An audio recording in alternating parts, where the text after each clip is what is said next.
পাঠ্যপুস্তক সংস্কার কমিটি থেকে ঢাকা বিশ্ববিদ্যালয়ের 2 শিক্ষককে বাদ দেওয়ার দাবির প্রতিবাদে ও তাদের বিরুদ্ধে অপপ্রচার বন্ধ করতে সমাবেশ করেছে শিক্ষক শিক্ষার্থী অভিভাবকবৃন্দ।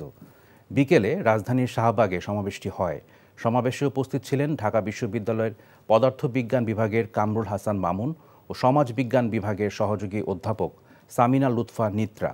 বৈষম্য বিরোধী আন্দোলনে অবদান রাখা শিক্ষার্থী শিক্ষকরা আজ বৈষম্যের শিকার বলে অভিযোগ করেছেন তারা। বলেন, ইসলাম বিদ্বেষী আখ্যা দিয়ে তাদের বিরুদ্ধে ষড়যন্ত্র করছে একটি মহল। বিষয়টি নিয়ে বিশ্ববিদ্যালয়ের প্রশাসনের ভূমিকা নিয়েও প্রশ্ন তোলেন তারা।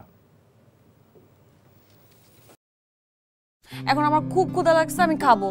কি কি রান্না করছো? আসো দেখো।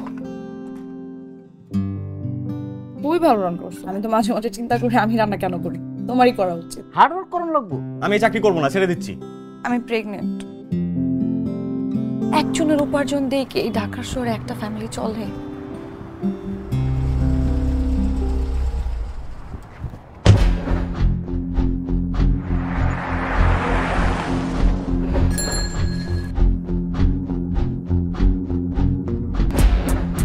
মাহির, তুমি এখানে?